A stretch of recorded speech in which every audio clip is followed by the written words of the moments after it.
So what is going on, guys? Chris here, bringing you a quick little video. And before I start this video, I'm going to go over just a few options of a few things that I'm about to embark on by doing to this car. So I'm going to point out a few things and maybe leave in the comments section below, and I'm going to be posting on Instagram a few of the things that I have ideas for to get some feedback on, whether if I should do it or not. So let's get to it. So of course the thing I love about this car is taillights, and that leads me to this spoiler. I was thinking about maybe doing a carbon fiber spoiler. There is a company called Carbon Driven, and they make this entire piece comes off where you have the trunk lid, and I believe you just replace it with the carbon fiber one. I was thinking about doing that, and maybe once this gets all repainted, I will maybe wrap this. I'm not sure. And then we go over here to this. I'm thinking maybe a bigger cowl hood. Maybe. I'm not sure. But I know one thing for certain. These are getting replaced with a new wheel. This, in a couple weeks, would no longer be silver. So, I'm sorry, but they're actually going on a different car. And this wheel gap right here. It's a big wheel gap. Something is going to change about that too. Wow, so it is really cold out there. So back to what I was saying, the wheels are definitely one thing, and the suspension to get the car lower is definitely going to happen.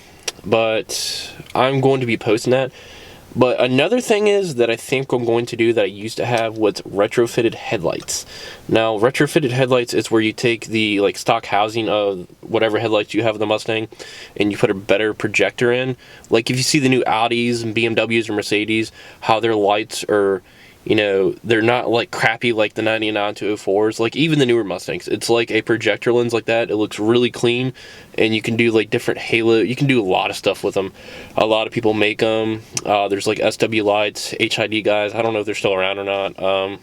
Just companies like that it honestly benefits you more than wanting something. Like it allows you to see much more at night. And I used to have a set until I had someone back into one of the headlights, so I never went ahead and spent another $500 to get a set made, so that's why I don't have them.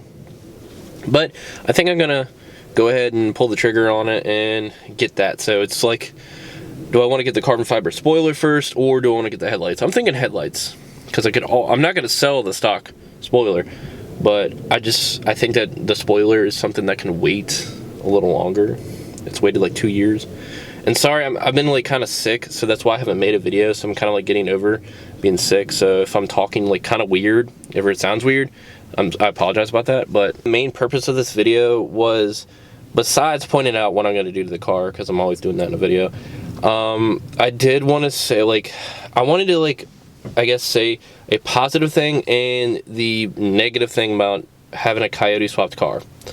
Now the positive thing, of course, you know, it's a badass swap. Ours tremendously easy to make with these, you know, the Gen 2, and I'm sure the Gen 3 Coyote motors are definitely going to just be like that much easier to make power with, like a tune, E85 or 93 pump gas, a cold air, and, you know, exhaust.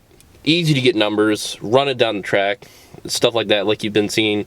If you watch, you know, drag racing, or if you're subscribed to companies that do drag racing, you know, they've been taking out 2018 Mustangs and they've just been running them down the track, getting good numbers and stuff like that. Just like my biggest complaint is with this is I didn't buy the T56 transmission. I currently run a 3650, so once I jump up to the number, like the horsepower that I want, like a high 600 to the wheels, and that is moving in a lighter car. You got to look at it as, so you have like an S550 Mustang. They're heavy, they're like 3,700 pounds, and you know, you don't say say that you don't like shave the weight off really. You don't put like racing seats or tubular suspension or a backseat elite. You're not really shaving off the weight. You're not worried about that. You just want a fun street car. When you do that, you're like, you know, holy crap, it's a lot of power. But if you do it to like a Fox body, or, you know, like I guess if you do tubular suspension and you take a lot of weight off on a new Edge or an SN95, you're going to weigh in kind of like the same area, like 3,200 pounds. That is still moving. That is a couple hundred pounds less than, you know, an S550 chassis. Now, the S550 chassis, the suspension, of course, is going to be way better. It's newer technology, but that's still moving in a new Edge. So my only downfall is until I find a T56 that is, you know, built for this power or whatever, I can totally do that. But it's just like, that's my only downfall right now. And that's not one of the complaint things. It's just, that's a positive. So like, these motors just make power tremendously easily, and that's the thing that I'm looking forward to, and that's the thing I love about this. The only downfall is the price.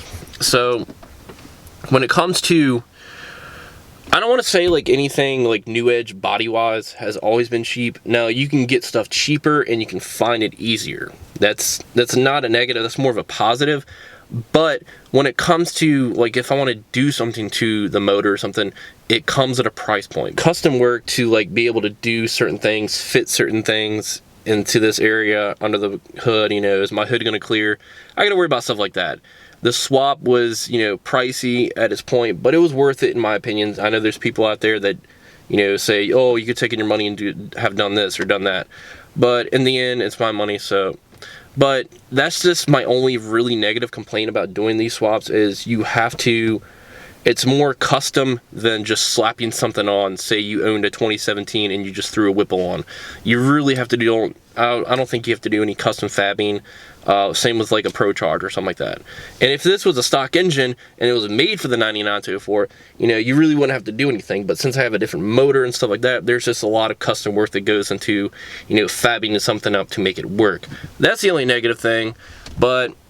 And that's going to do it for this video, guys. I hope every single one of you are having a great January. I know January is such a long month, but I hope your 2018 started off right. Mine has. And just remember, keep your head up, keep focused, and whatever you want to do, just keep your mind to it and it will happen.